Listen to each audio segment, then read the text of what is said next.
Hello students and my dear friends, I'm Dr. Shalini Shukla and today is 8th of July 2020, Wednesday. So let's start with Business Standard Daily News Analysis. Inspiration of the day is success is a journey, not a destination. In today's discussion, we are going to cover these articles. Let's start with article number 1 given on page number 1. Government may leave it up to IBA to set up bad banks. जैसा कि हम सब ने कल ARC के बारे में discuss किया था, asset reconstruction company. Asset reconstruction company को बैड बैंक्स भी बोला जाता है। ये इशू बहुत टाइम से चल रहा है, जब जो इंडियन बैंक एसोसिएशन है गवर्नमेंट से कंटिन्यूसली डिमांड कर रहे हैं that government should invest and control the ARC to give some level of comfort to lenders.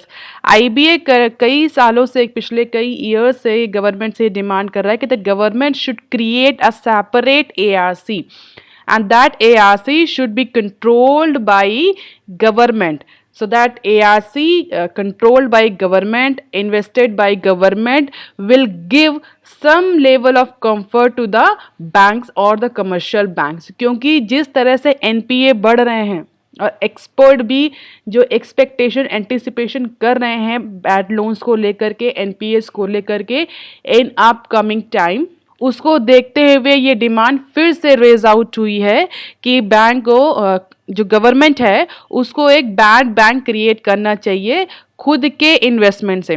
हालांकि जो गवर्नमेंट है उसमें बहुत क्लियर है, now government is going to tell IBA that government is not at all interested in creating the bad bank or the ARC by investing the huge amount of money into it if there are number of ARCs are available in the market. Government का अपना stand ये है कि जब already बहुत सारी ARCs हैं market में, then why government should invest into another ARC and why government should put up the revenue into ARC at this hard period of COVID-19.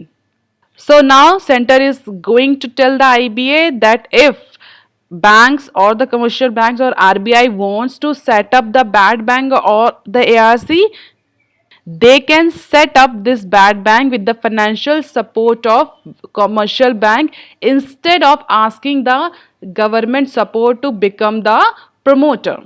It means government ने बहुत क्लियर कर दिया that government is not going to be the promoter, government is not going to be the investors, government is not going to financially invest into ARC and government is actually not going to control any ARC.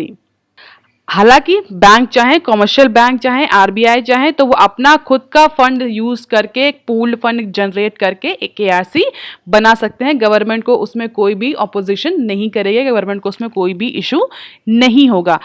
On the other hand जो Indian bank association है IBA जिसको बोलते हैं हम, उसके अपने अलग concern है। उसका ये कहना है कि बैंक्स का जो काम है वो लेंडिंग का है, डिपॉजिट का है। बैंक का काम एसेट रिकवरी या लोन रिकवरी का काम बैंक का नहीं है, बैंक उसमें एक्सपर्टाइज नहीं है।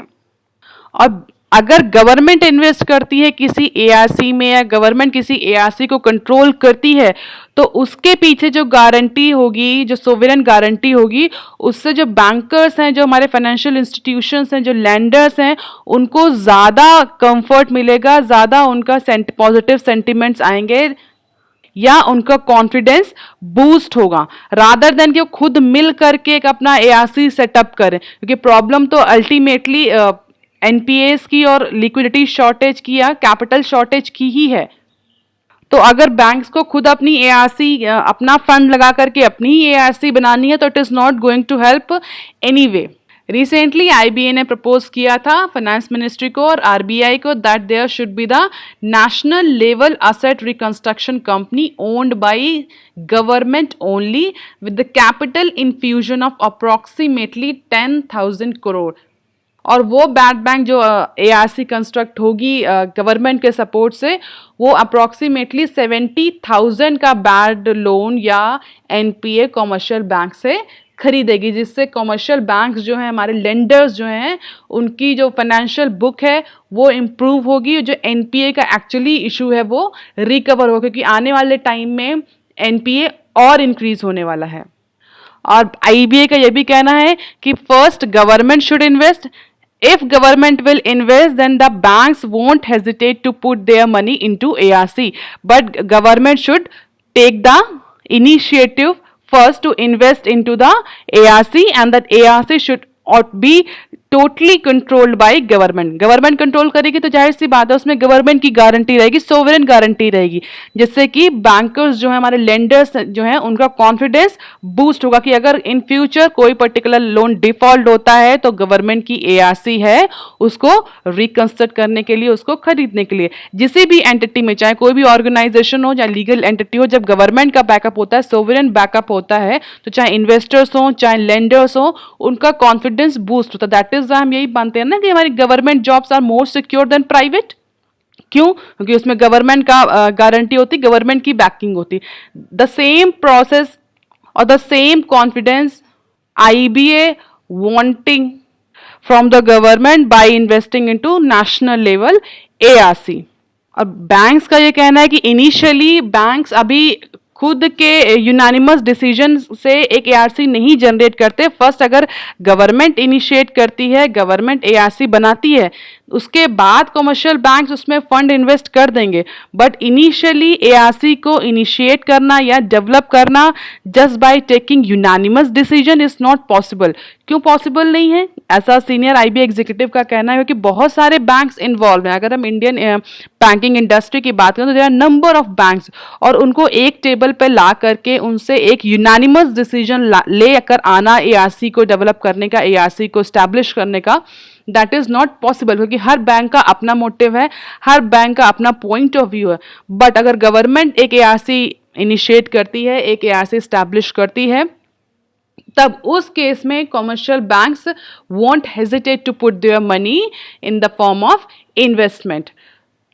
और अगर ये नेशनल लेवल एआरसी क्रिएट हो जाती है तो जो हमारे कमर्शियल बैंक्स हैं, जिस समय एनपीए की प्रॉब्लम से बहुत ज़्यादा अफेक्टेड हैं, वो अपने नॉन परफॉर्मिंग असेट जो है वो बैड बैंक को सेल करेंगे. बैड बैंक से बेसिकली असेट रिकंस्ट्रक्शन कंपनी, उसको सेल करेंगे, जिससे कि उनकी जो नेट बुक वैल्यू है वो इम्प्रूव होगी और लेंडर्स को अपने कैपिटल में कोई ज़्यादा हेयर कटिंग नहीं करनी पड़ेगी या उनकी फाइनेंशियल वायबिलिटी फ्यूचर में अफेक्ट नहीं होगी. क्योंकि अगर इसी तरह से एनपीए बढ़ता रहा तो इंडियन बैंकिंग के लिए सर्वाइव कर पाना बहुत ज़्यादा प्रॉब्लमेटिक हो जाएगा.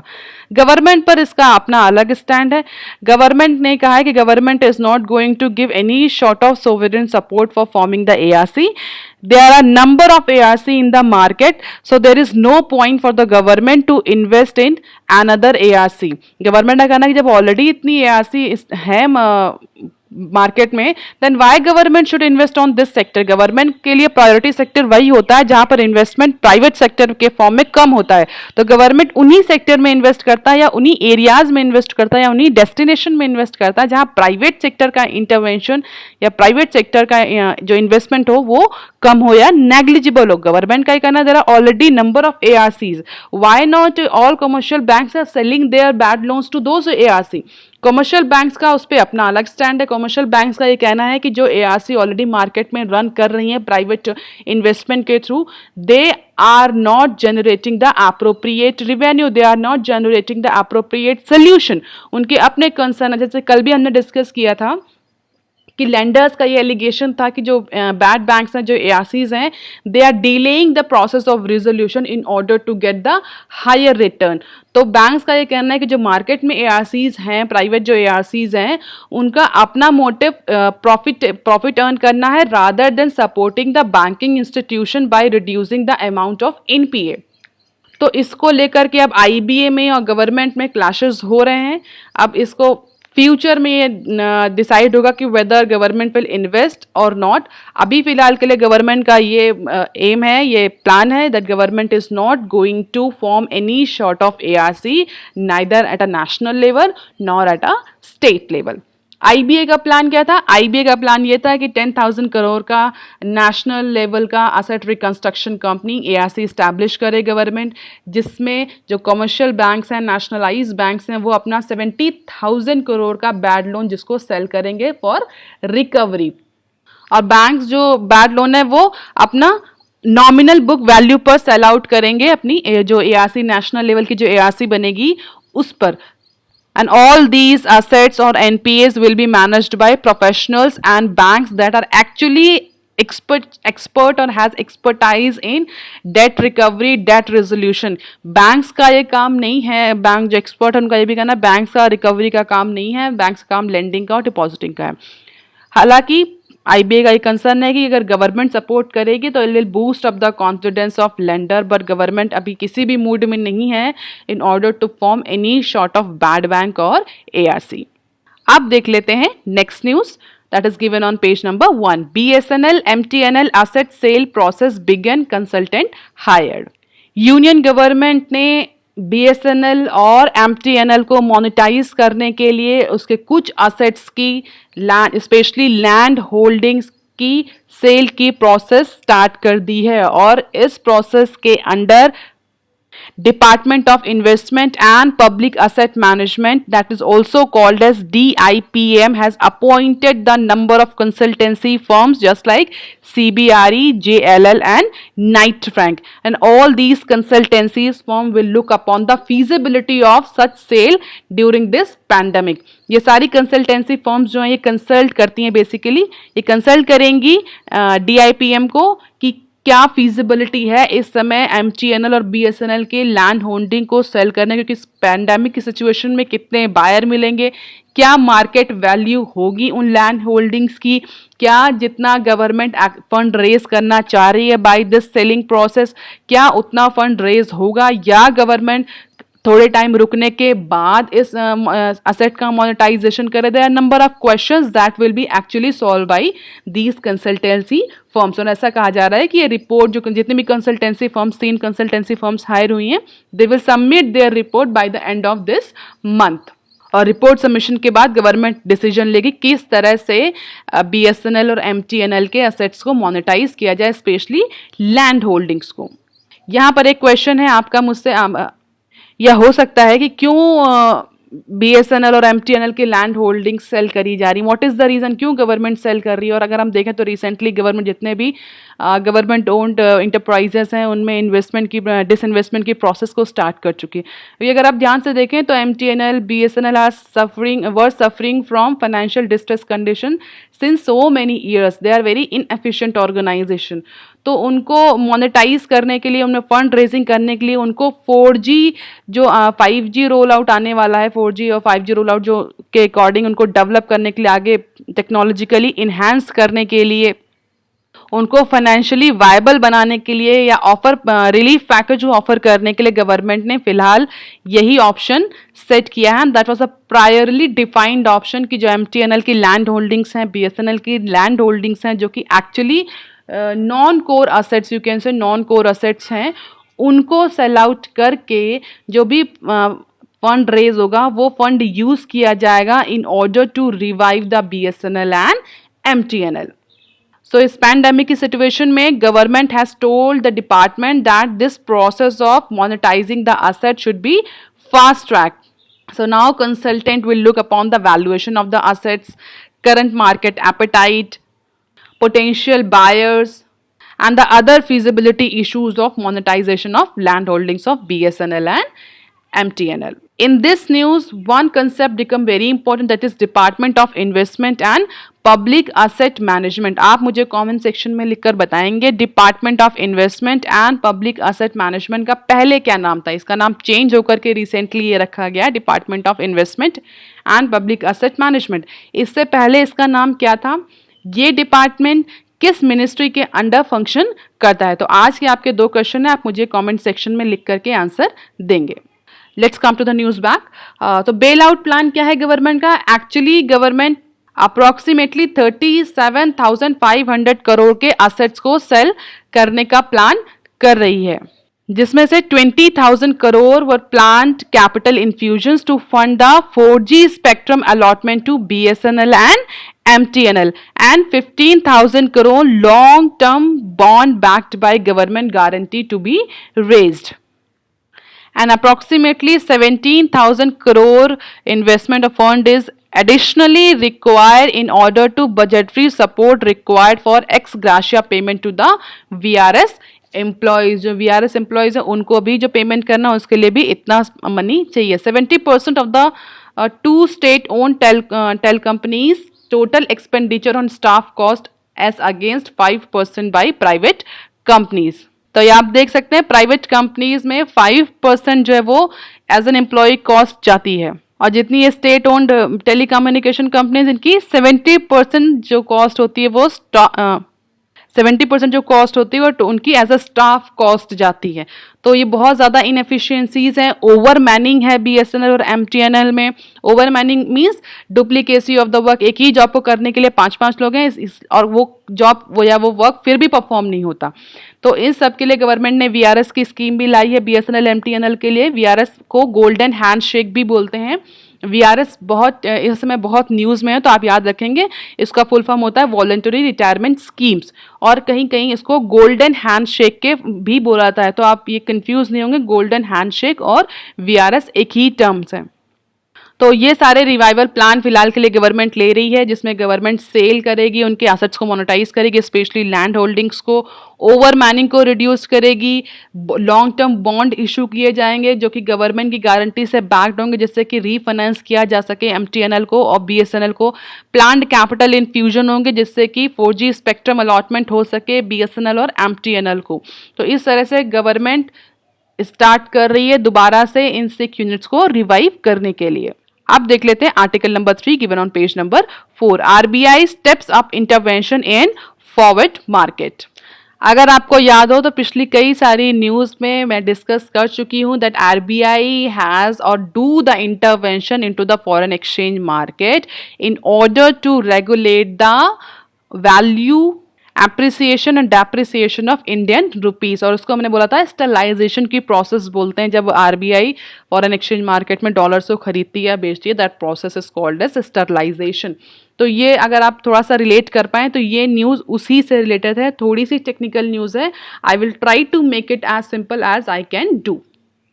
रिसेंटली जिस तरह से गवर्नमेंट ऑफ इंडिया की डिफेंस एक्सपेंडिचर बढ़ा है, डिफेंस स्पेंडिंग बढ़ी है, इंडिया में डॉलर की डिमांड इंक्रीज हुई है। डेफिनेटली अगर आप बाहर, क्योंकि India is a country which actually highly dependent on import और स्पेशली इन डिफेंस सेक्टर। हमारी इकोनॉमी इम्पोर्ट डिपेंडेंट इकोनॉमी है, और डिफेंस सेक्टर में तो हम मैक्सिमम इम्पोर्ट करते हैं from Israel, USA, Russia and France. तो रिसेंटली चाइना में जिस तरह से हमारी बॉर्डर हॉस्टिलिटी बढ़ी है, गवर्नमेंट ऑफ इंडिया की डिफेंस स्पेंडिंग अभी कुछ टाइम से, जब से चाइना से हमारा इशू स्टार्ट हुआ तब से defence spending government of India की बढ़ गई। गवर्नमेंट ऑफ इंडिया ने बहुत सारे जो एग्रीमेंट हुए थे डिफेंस इक्विपमेंट्स को लेकर के, एम्यूनेशंस को, आर्म्स को लेकर के, डिफेंस सिस्टम को लेकर के, उन सब की प्रोसेस को एक्सपीडाइट करने के लिए गवर्नमेंट्स डिफरेंट कंट्रीज की गवर्नमेंट से बोला है, और कई सारे नए एग्रीमेंट भी गवर्नमेंट ऑफ इंडिया कर रही है फॉर एक्विजिशन ऑफ वेपनरी, जिसकी वजह से रिसेंटली फॉरेन आप कह सकते हैं इंडियन मार्केट में डिमांड, डॉलर की demand continuously foreign exchange market में बढ़ी है। क्योंकि अगर आप खरीद रहे हैं किसी से बाहर से सामान तो यू हैव टू पे इन डॉलर, तो डॉलर की डिमांड बढ़ी है, और उस डॉलर की डिमांड बढ़ने से रुपी जो हुआ है ट्यूसडे को फॉरेन एक्सचेंज मार्केट में बहुत वीक हुआ है।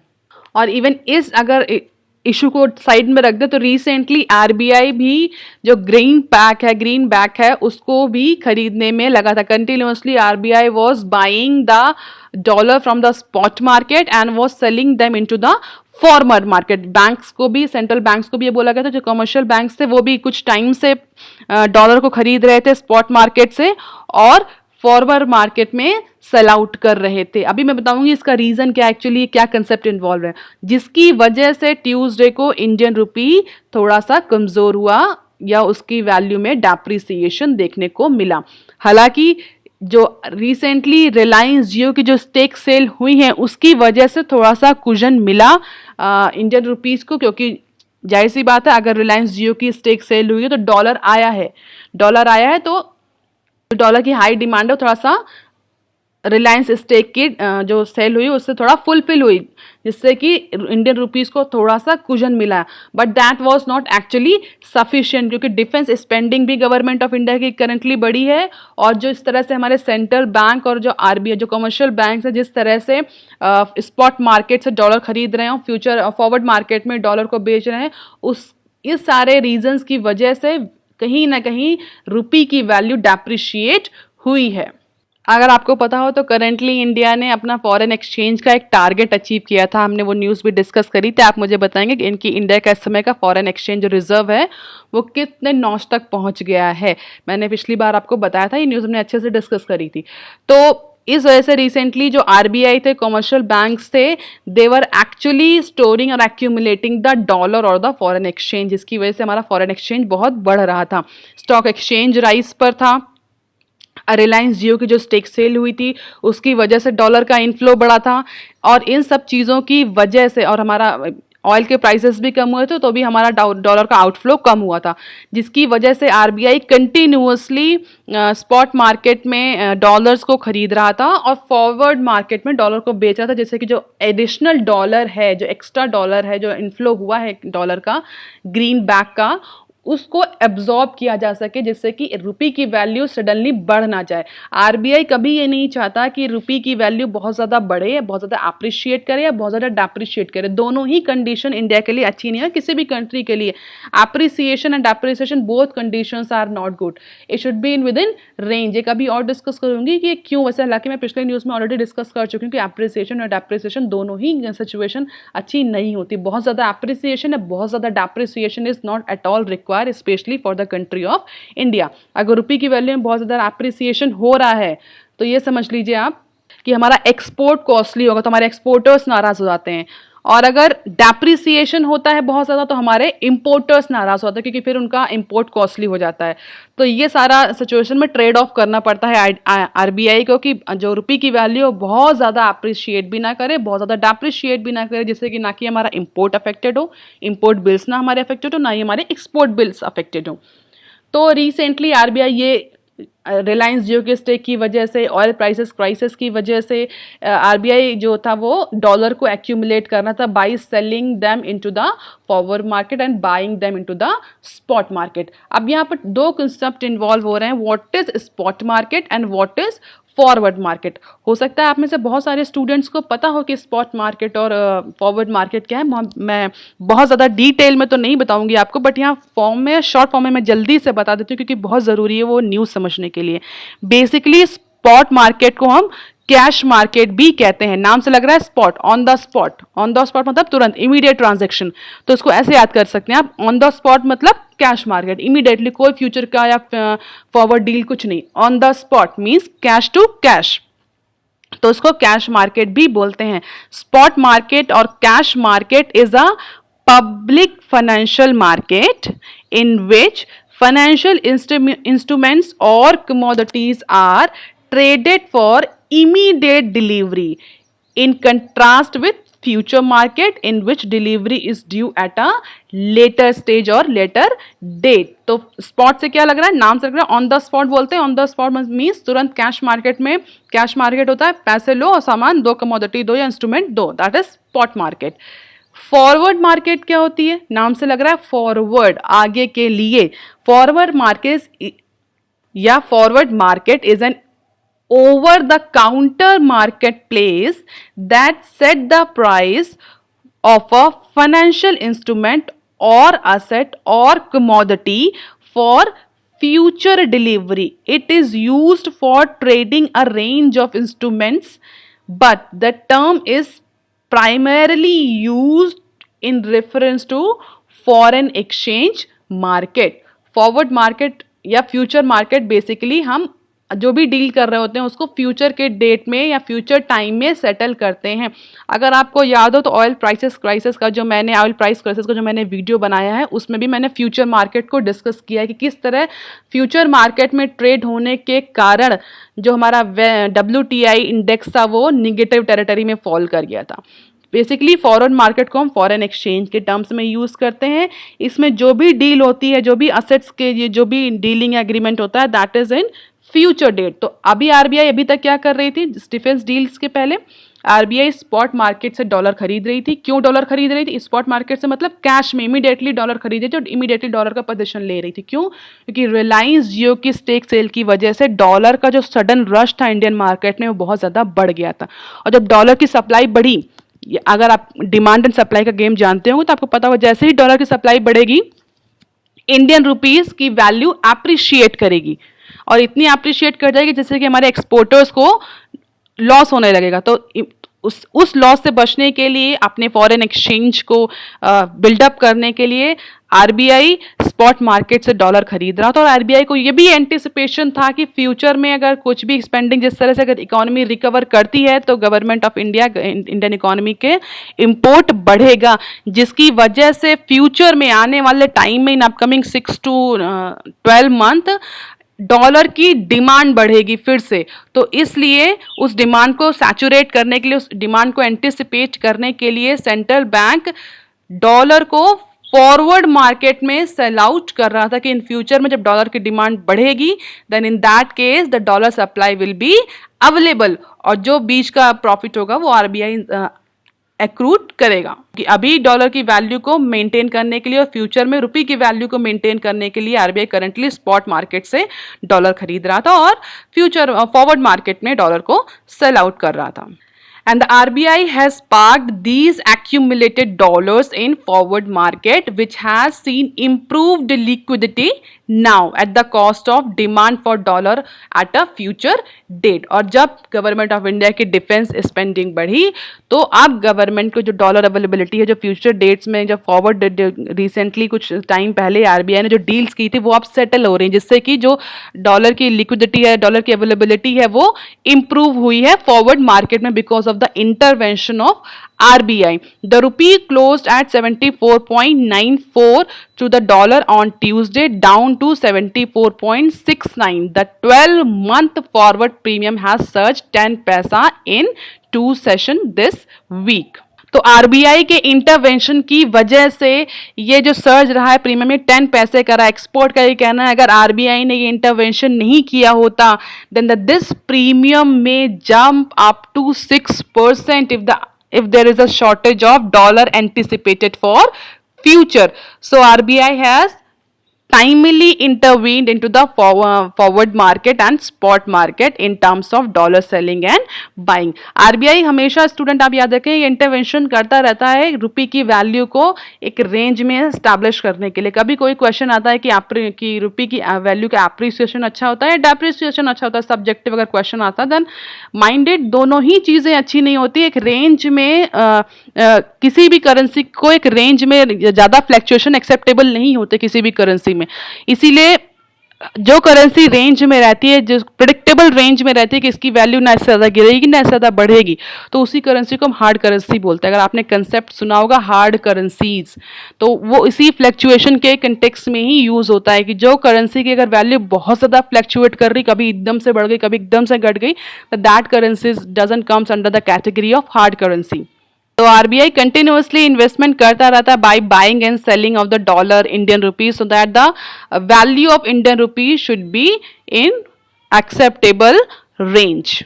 और अगर हम देखें रीसेंट ग्राफ दिसंबर 31 से लेकर जुलाई 7 तक का, तो आप देख सकते हैं इंडियन रुपीस की जो वैल्यू है वो कंटिन्यूअसली डेप्रिशिएट हुई है। ये थोड़ा सा इनवर्ट स्केल है, आप ध्यान रखेंगे ये इनवर्ट स्केल है, ये उल्टी है 70, 72, 74, 76, 78। तो आप देख सकते हैं दिसंबर 31, 19 में ये 71.38 वैल्यू थी, means $1 is equal to 71.38 Indian rupees, जो कि अब आ गई है जुलाई 7 में $1 is equal to 74.94 Indian rupees. तो कंटिन्यूअसली ये आप कह सकते हैं इंडियन रुपी डेप्रिशिएट कर रहा है।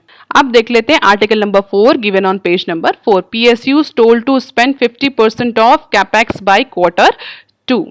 कल सेंट्रल पब्लिक सेक्टर इंटरप्राइजेस की रिव्यू मीटिंग हुई जिसमें फाइनेंस मिनिस्टर निर्मला सीतारमन ने सारे जितने भी पब्लिक सेक्टर इंटरप्राइजेस हैं उन सबको ये इंस्ट्रक्शन दिए हैं, स्पेशली 23 की जो सेंटर पब्लिक सेक्टर इंटरप्राइजेस थे जो कि मीटिंग में थे, उन सबको इंस्ट्रक्शंस दिए गए हैं that they should increase their budgeted capital expenditure, क्योंकि जो Q1 खत्म हुआ है इस फाइनेंशियल ईयर 21 का, इस Q1 में जितनी भी 23 की पब्लिक सेक्टर अंडरटेकिंग्स थे इन्होंने अपने बजटेड कैपिटल एक्सपेंडिचर का केवल 12% ही एक्सपेंडिचर किया है, जो कि पिछले साल 16% था। तो फाइनेंस मिनिस्टर ने कहा है, क्लियरली इंडिकेट किया, क्लियरली डायरेक्शंस दिए हैं इन 23 की सेंट्रल पब्लिक सेक्टर इंटरप्राइजेस को, that they should increase their capital expenditure and they should at least spend 50% of budgeted capital expenditure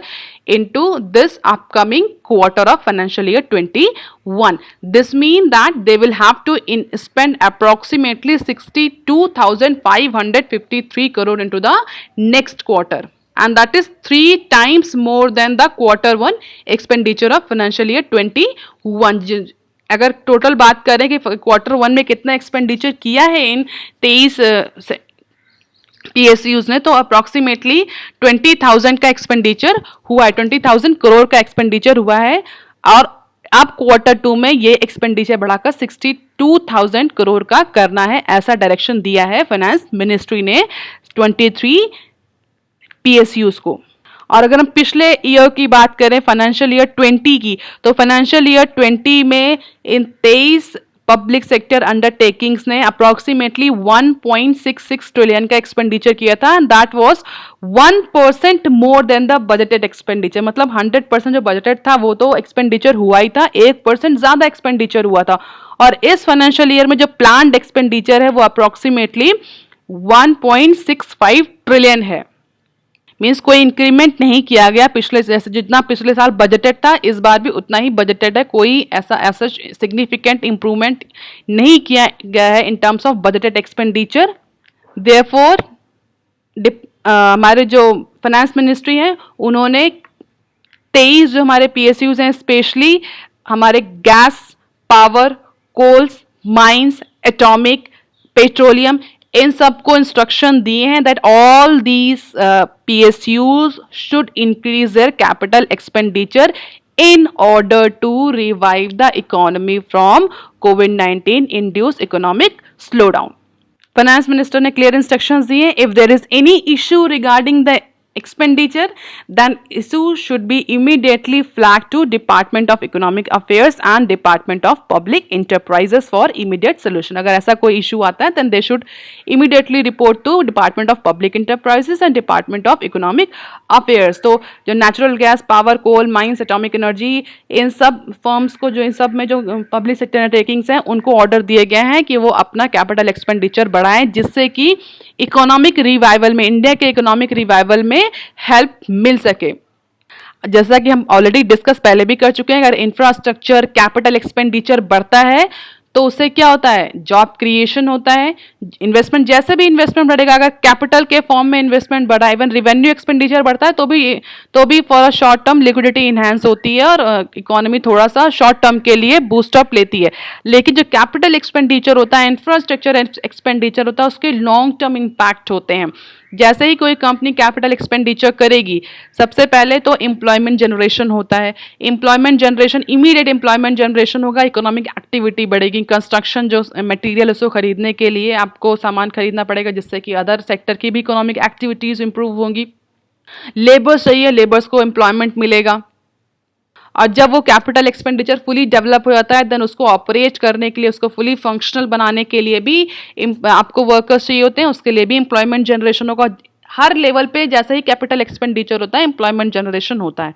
employment generation जैसे होगा वैसे ही पब्लिक के हाथ में मनी बढ़ेगा, मनी सप्लाई बढ़ेगी, मनी सप्लाई बढ़ेगी, हाथ में इनकम आएगी, सैलरी आएगी, डिमांड बढ़ेगी देन अदर फिर इकोनॉमिक एक्टिविटी फिर से रिज्यूम होगी। तो इस तरह से पूरी एक कंप्लीट साइकिल, इटरेटिव प्रोसेस चलती रहती है। इसीलिए हमारी फाइनेंस मिनिस्टर ने सारी PSU जो हमारी इंपॉर्टेंट 23 पब्लिक सेक्टर अंडरटेकिंग्स हैं उनको इंस्ट्रक्शन दिए हैं that they should not hold up there capital expenditure. जैसा कि हमने पिछली न्यूज़ में डिस्कस किया था कि सारी कंपनीज, चाहे प्राइवेट हो चाहे वो गवर्नमेंट ओन्ड इंटरप्राइजेस हो, सबने अपने कैपिटल एक्सपेंडिचर प्लान को सस्पेंड कर दिया है इस फाइनेंशियल ईयर के लिए, क्योंकि डिमांड मार्केट में है नहीं, तो कैपिटल एक्सपेंडिचर प्लान सारे सस्पेंड कर दिए गए थे। लेकिन कल रिव्यू की मीटिंग हुई, उस मीटिंग में फाइनेंस मिनिस्टर ने डायरेक्शन दिया है सेंट्रल ओन्ड एंटरप्राइजेस को that they should increase their budgeted expenditure, capital expenditure in order to revive the economy. हालांकि जो पब्लिक सेक्टर अंडरटेकिंग्स हैं उनके ऑफिशियल्स ने कुछ कंस्ट्रेंट रेज किए हैं। उन्होंने कहा है कि जो मैन पावर शॉर्टेज है, इंपोर्ट्स डिले हो रहा है, जिस तरह से बैन कार्गो लग रहे हैं और इंडियन इकोनॉमी भी इस समय क्वार्टाइन की कंडीशन में है, delay in payments, all these are the certain hurdles that actually makes the capital expenditure more difficult. तो उसके रिस्पॉन्स में हमारी फाइनेंस मिनिस्टर ने CPSEs को मोटिवेट करते हुए क्या कि this is the extra ordinary situation, so this extra ordinary situation require extra ordinary efforts, and if there is any issue that can be resolved, that the department or the company or the PSU should immediately report that issue to Department of Economic Affairs and Department of Public enterprises. तो फिलहाल के लिए finance ministry का direction ये है कि capital expenditure improve किया जाए, इंक्रीज किया जाए, जैसे कि मनी सप्लाई भी बढ़ेगी मार्केट में, एम्प्लॉयमेंट जनरेशन भी होगा और इकोनॉमिक रिवाइवल को थोड़ा सा हेल्प मिलेगी, या अच्छा इकोनॉमिक रिवाइवल देखने को मिलेगा अगर ये सारी PSUs कैपिटल एक्सपेंडिचर पर जाती हैं। अब देख लेते हैं article number 5 given on page number 10। Amazon infuses ₹2.3K crore in India। World की बिगेस्ट ऑनलाइन रिटेलर कंपनी ने अभी रिसेंटली अनाउंस किया that they are going to invest approximately 2.3 crore in India, क्योंकि कोविड-19 सिचुएशन की वजह से ऑनलाइन जो ई-कॉमर्स जो कंपनीज हैं, ऑनलाइन प्रोडक्ट्स की डिलीवरी, उसकी डिमांड बढ़ी है। उस डिमांड को देखते हुए अमेजोन ने इंडिया में 2.3 करोड़ इन्वेस्टमेंट पुट ऑन किया है, और इस इन्वेस्टमेंट से जो ट्रेडर्स हैं जो अपना प्रोडक्ट ऑनलाइन सेल करते हैं अमेजोन के मार्केट प्लेस पर, उन ट्रेडर्स को हेल्प मिलेगी, एम्प्लॉयमेंट जनरेशन होगा, टेक्नोलॉजिकल डेवलपमेंट होगा। और जो अमेजोन की ये एडिशनल इन्वेस्टमेंट है, ये सिंगापुर और मॉरिशस की जो अमेजोन की कॉरपोरेट होल्डिंग्स है वहाँ से आएगा इन the form of equity shares. और अभी तक अमेजोन ने इंडियन मार्केट के लिए $6.5 बिलियन का इन्वेस्टमेंट कमिटेड किया है। और अगर हम अमेजोन की जॉब क्रिएशन कैपेसिटी की बात करें तो पिछले 6 ईयर्स में अमेजोन ने अप्रॉक्सीमेटली 7 लाख जॉब जनरेट करी हैं। और अमेजोन का ये प्लान है कि आने वाले फाइनेंशियल ईयर 25 तक Amazon will create approximately 1 million jobs in Indian market by investing in technology, infrastructure and into its logistic network। तो अमेजोन इंडिया में अपना एक्सपेंशन बहुत तेज़ी से कर रहा है, और जिस तरह से कोविड-19 में ऑनलाइन डिलीवरी या जो ई-कॉमर्स की डिमांड बढ़ी है उसको देखते हुए अमेजोन ने बहुत राइटली टाइम पर अपना इन्वेस्टमेंट इंडियन मार्केट में किया है। अब देख लेते हैं some other news clips. Bull run pushes market valuation to 10-year high. The benchmark indices may be 13% below their all-time heights reached earlier this year, but their valuation have climbed to 10-year high. The surge, the Nifty 50 index is up to 40% from its coronavirus low. That coupled with the deterioration in earning estimated has seen the indices swing from cheap to expensive territory within a matter of months. Such a dramatic shift in the market dynamics has turned the many on the street. जितने भी bench market indices हैं वो 13% below रहे अपने all time reach से, लेकिन अगर हम वैल्यूएशन की बात करें तो उन सब का वैल्यूएशन पिछले 10 सालों में सबसे हाई हो गया है। इस कोविड-19 की सिचुएशन में valuation have climb to 10-year high, and the surge in Nifty 50 alone is up to 40% from its coronavirus lows, coupled with the deterioration into the earning estimates.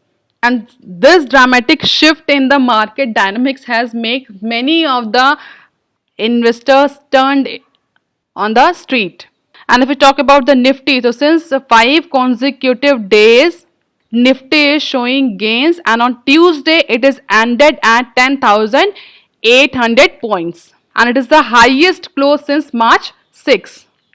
इतना मार्केट फ्लक्चुएशंस होने के बाद भी कोविड-19 के सिचुएशन में जो valuation हुआ है वो 10 ईयर के हाई तक का पहुंच चुका है। बहुत ज़्यादा जो जितने बेंच मार्केट इंडाइसेस हैं उनका, जिसको लेकर के जो एक्सपर्ट्स हैं वो अपने अलग अलग व्यूज़, अपने अलग अलग पॉइंट्स दे रहे हैं। Even Nifty is currently trading at 20 times its forecasted earning over the next 12 months, the most since at least 2010.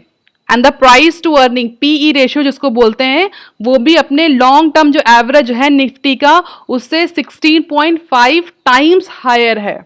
So because of this bull run rush, the market valuation touches the 10-year high since 2010, and that you can easily see into graph. अब देख लेते हैं next news. US set to deport student if college go fully online. So now the Federation Immigration Authority of USA is going to take another decision that may adversely impact the hundreds and thousands of Indian students, those who are studying in USA.